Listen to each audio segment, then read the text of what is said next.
web comics here. Wait, I'll try to figure this out. How to do this properly. We're too far away. We're too close. Yeah. It's uneven, isn't it? Yes, it is. I'll do it like that. See me looking up at me. Yeah. Hero Comics here. Trying a new technique for filming some things because, unfortunately, because of a recent tragedy, basically, I spent weeks, working on a PowerPoint presentation of what I thought of Star Wars, The Force Awakens, but then, unfortunately, the thing may have glitched out or something, so it doesn't look like it's working anymore. So I'm like, eventually just got to the point where it's like, why don't I just talk about it? It's my opinion, it's what I want to talk about. Why can't I just talk about it and just leave it at that? And I get back to work on things like Marco for Mugen. It's been a long time since I worked on Marco. I really want to get him going. I'm not, getting close to getting done with my Power Play story. Getting back on Star Butterfly. Gotta get on Star Butterfly. And actually have this awesome non-canon fan story, I really want to get this stuff done. So yeah, basically I'll do it this way. All right, basically Star Wars: The Force Awakens is one of the worst Star Wars movies I've ever seen. Oh yeah, sorry. There are people that may tell you different, but I sincerely believe people really messed up on that one. There were so many reasons why this movie was awful. Okay, and one of the main reasons why this movie was awful is because there were things that were set up in Force Awakens, plainly set up, and it's like, you plainly set up, and then it's like, nope, they take it away, okay, yeah, I have a script. I made a script for this stuff and everything, and one of the things in the script says, I might even use a script. One of the things in there, I might use a script, because then I can actually just go through and just get in there. One of the things I said in the script is that, they said, the guy, the director, someone said, Angry Joe said, the director goaltended or whatever. But I'm like, yeah, whatever. I think this is more like he tried to, there was an easy, dunk, easy slam dunk with some of these characters and some of these situations in this movie.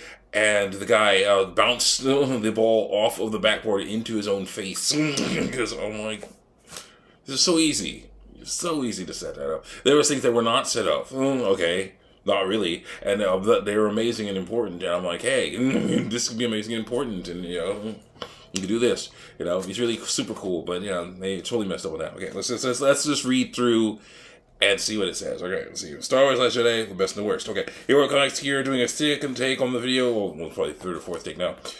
Video review of Star Wars The Last Jedi. The first time I tried to make this review, I simply recorded a picture of the poster and talked over it, just like my other best and worst videos. Unfortunately, it went for almost an hour, so I apparently have a lot to say about this movie. So I'm going to try this PowerPoint style thing. That didn't work, unfortunately. That's the way I can split it up into parts and focus more. I'm also using a script for the same purpose. This may mess with some other things I'm working on. It did.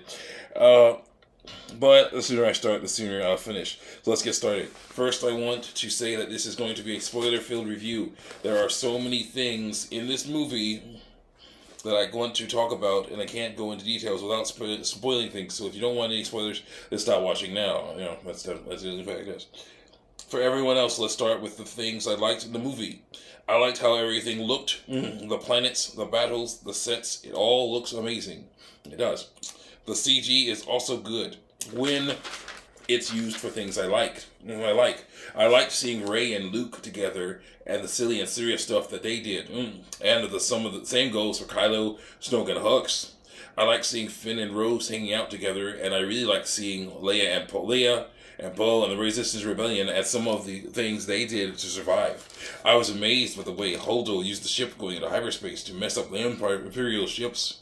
And that last battle was amazing. A definite callback to older Star Wars movies, but still great for the most part. Needless to say, there's a lot of things I like in this movie. Unfortunately, there are a lot of things I don't like in this movie too. The lack of time spent with Luke and Rey and Kylo and Snoke while they were training is unacceptable. This is what we were waiting for after we saw The Force Awakens. Snoke even says, "Bring Kylo to me. It is time to complete his training." I was excited. What would his training be? Maybe how Count Dooku trained Savage? He could have Kylo lift heavy things with the Force and shock him with Force lightning. Let's see here, come on. Yeah. Making him have to work harder to keep those things in the air. Or something even better than that. But we don't get that. I wanted to see Luke and Rey training with lightsabers, or rather things that look like that'll help her learn how to use lightsabers. After that incident where she cuts the rock and the part that she cut off rolled down the mountain and took out the lizard nun's cart, Luke could say, "Okay, apparently it's time to work on lightsaber training." Then when Rey turns the lightsaber on, he says, "Not with that, with this," and shows her a stick. That would have been so great. But we don't get that either. I would have liked to see more stuff with the Rebellion Resistance, but we don't even get that. And the reason why is because of the worst thing in the whole film. The casino scene. Yeah, whatever. Well, it'll be fine. I know it's seeing me. People may think that we are overreacting to this part of the movie, but trust me, this thing is super long, obviously there to entertain kids for the most part, and one of the most ham-fisted ways to bring up rich versus poor, slave versus master, and human versus animal stuff that they talk about here. The human versus animal stuff they talk about here. You know how people like to use the quote, "It's so dense," to make fun of the prequels? Well, it also works here. Every single part of this could have been done better. And there's a lot of stuff in here. Let's go from least to greatest. First, the CG characters. They may have looked cool sometimes. But most of them were just weird. Let's see if I can reposition myself. I really can. It looks weird, and none of them really helped with the story. They could have easily put them somewhere else. Next is the rabbit horses. They could have also been shown somewhere else, shown elsewhere, like on a commercial or something. And then you have the slave kids who looked after them. These guys were actually shown later in the movie. It was very interesting. It was a very interesting scene. All we needed was a little foreshadowing for it, not all of this. And then we come to the two biggest problems with the casino scene. First is a code breaker. Maz, aka the female Yoda-like lady with the Coke bottle glasses, tells our heroes that they can find the code breaker they need on the casino planet, and he will have a red flower pin on his lapel. Then this guy called ends, and that's it for her in this movie. What a waste, poor use of a character. Get used to that. So, Finn and Rose get off the ship they have that is being chased by the First Order Empire and go to this planet to find this guy who is very important for what they want to do. And when they get there, they see him shooting dice while surrounded by those weird alien creatures. But before they can get to him, they get arrested for a parking violation and are put in jail. They then find a random guy who says he's a codebreaker, and in a moment of intelligence, Finn and Rose ignore him.